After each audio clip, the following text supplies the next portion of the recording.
बिस्मिल्लाहिर्रहमानिर्रहीम। अस्सलाम वालेकुम। एक जज साहब अपनी बीवी को तलाक क्यों दे रहे हैं? कल रात एक ऐसा वाक़या हुआ जिसने ज़िंदगी के कई पहलों को छू लिया।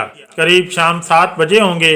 मोबाइल में घंटी बजी। उठाया तो इधर से रोने की आवाज़ आई। मैंने चुप कराया और पूछा कि भाभी आखिर क्या हुआ है?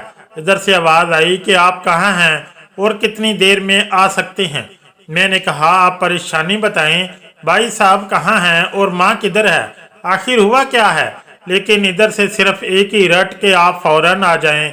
मैं इसे मुतमिन करते हुए कहा कि 1 घंटा लगेगा पहुंचने में। जैसे तैसे घबराहट में जा पहुंचा।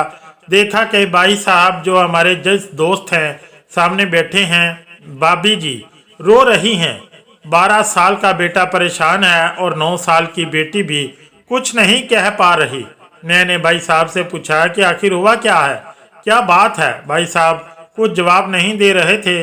फिर भाभी जी ने कहा, ये देखिए तलाक के कागजात, ये मुझे तलाक देने जा रहे हैं, कोर्ट से तैयार करके ले आए हैं, मुझे तलाक देना चाहते हैं। मैंने पूछा ये कैसे हो सकता है? इतनी अच्छी फैमिली है, 2 बच्चे हैं जिनमें एक 12 साल का बच्चा भी है, सब कुछ सेटल है। पहली नज़र में मुझे लगा कि ये मजाक है, लेकिन मैंने बच्चों से पूछा कि दादी किधर है? तो बच्चों ने बताया पापा इन्हें 3 दिन के लिए ओल्ड हाउस में शिफ्ट करके आए हैं। मैंने नौकर से कहा मुझे और भाई साहब को चाय पिलाओ। कुछ देर में चाय आई। भाई साहब को मैंने बहुत कोशिश की चाय पिलाने की, मगर उन्होंने पीने से इनकार कर दिया और कुछ ही देर में वो मासूम बच्चों की तरह रोने लगे और बोले कि मैंने 3 दिन से कुछ खाया नहीं, ना खाने को कुछ दिल कर रहा है। मैं अपनी 61 साला माँ को कुछ लोगों के हवाले करके आया हूँ। मेरे घर के मेन गेट के सीसीटीवी कैमरा खराब हुआ तो इसकी मरम्मत करवाने ले गया। इत्फाकन मैंने कुछ रिकॉर्ड शुदा वीडियोस देखी जिनमें घर का सहन भी नजर आ रहा था। देखा तो हैरान हुआ। बच्चे जैसे स्कूल जाते हैं तो मेरी बीवी मेरी माँ से लड़ाई करना शुरू कर देती है। पिछले साल से मेरे घर में माँ के लिए इतनी मुसीबतें हो गई कि बीवी ने कसम खा ली कि मैं माँ का ध्यान नहीं रख सकती। ना तो ये इनसे बात करती है, ना मेरे बच्चे इनसे बात करते हैं। रोज मेरे कोर्ट के आने के बाद माँ रोती है। नौकर तक इनसे खराब तरीके से पेश आते हैं और अपनी मनमानी करते हैं। माँ ने 10 दिन पहले मुझे बोल दिया तू मुझे ओल्ड हाउस डाल दे बेटा। मैंने बहुत कोशिश की कि पूरी फैमिली को समझाऊं, लेकिन किसी ने माँ से सीधे मुंह बात तक नहीं की। जब मैं 2 साल का था तब अबू वफात पा गए। माँ ने दूसरों के घरों में काम करके मुझे पढ़ाया लिखाया, इस काबिल बनाया कि आज मैं जज हूँ। लोग बताते हैं कि माँ दूसरों के घर काम करते वक्त भी मुझे अकेला नहीं छोड़ती थी। इस माँ को आज मैं ओल्ड होम छोड़कर आया हूँ। मैं अपनी माँ के एक एक दुख को याद करके तड़प रहा हूँ जो उन्होंने सिर्फ मेरे लिए उठाए। मुझे आज तक याद है जब मैं मैट्रिक में इम्तिहान देने वाला था, माँ मेरे साथ रात भर बैठी रहती थी, हालांकि इसे नींद भी आती थी। एक बार जब स्कूल से घर आया तो माँ को बहुत तेज बुखार था, पूरा जिस्म गर्म और तप रहा था। मैंने माँ से कहा माँ तुझे बुखार है? तब माँ हंसते हुए बोली अभी खाना बनाकर आई हूँ इसलिए गर्म है। लोगों से उधार मांग कर मुझे यूनिवर्सिटी से LLB तक पढ़ाया। मुझे ट्यूशन तक नहीं पढ़ाने देती, कहीं मेरा वक्त ज़ाया ना हो जाए। कहते कहते रोने लगे और कहने लगे जब ऐसी माँ के हम नहीं हो सके तो फिर बीवी और बच्चों के क्या होंगे? हम तो जीते जी हार गए। हम जिनके जिस्म के टुकड़े हैं आज हम इनको ऐसे लोगों के हवाले कर आए जो इनकी आदत, इनकी बीमारी, इनके बारे में कुछ नहीं जानते। जब मैं ऐसी माँ के लिए कुछ नहीं कर सकता तो मैं किसी और के लिए भला क्या करूँगा? मैं क्या खाक इंसाफ करूँगा? आज़ादी अगर इतनी प्यारी है और माँ इतनी बोझ है तो मैं इसे पूरी आज़ादी देना चाहता हूँ। जब मैं बगैर बाप के पल गया तो ये बच्चे भी पल जाएंगे, इसलिए मैं बीवी को तलाक देना चाहता हूँ। सारी प्रॉपर्टी इन लोगों के हवाले करके माँ के साथ ओल्ड हाउस में शिफ्ट हो जाऊंगा। वहाँ कम से कम माँ के साथ तो रह सकूंगा। और अगर इतना सब कुछ करने के बाद माँ ओल्ड हाउस में रहने के लिए मजबूर है तो एक दिन मुझे भी जाना ही पड़ेगा। माँ के साथ रहते रहते आदत भी हो जाएगी। माँ की तरह तकलीफ तो नहीं होगी।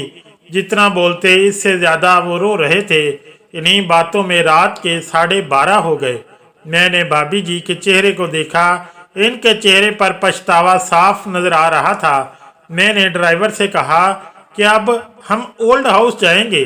भाभी जी, बच्चे और हम सारे लोग ओल्ड होम पहुंचे। बहुत ज़्यादा गुजारिश करने पर गेट खुला। भाई साहब ने गेट कीपर के पैर पकड़ लिए, बोले, मेरी माँ है, मैं इसे लेने आया हूँ। चौकीदार ने कहा, क्या करते हो साहिब? भाई साहब ने कहा, मैं एक जज हूँ। इस चौकीदार ने कहा, जहाँ सारे सबूत सामने हैं, तब तो आप अपनी माँ के साथ इंसाफ नहीं कर पाए।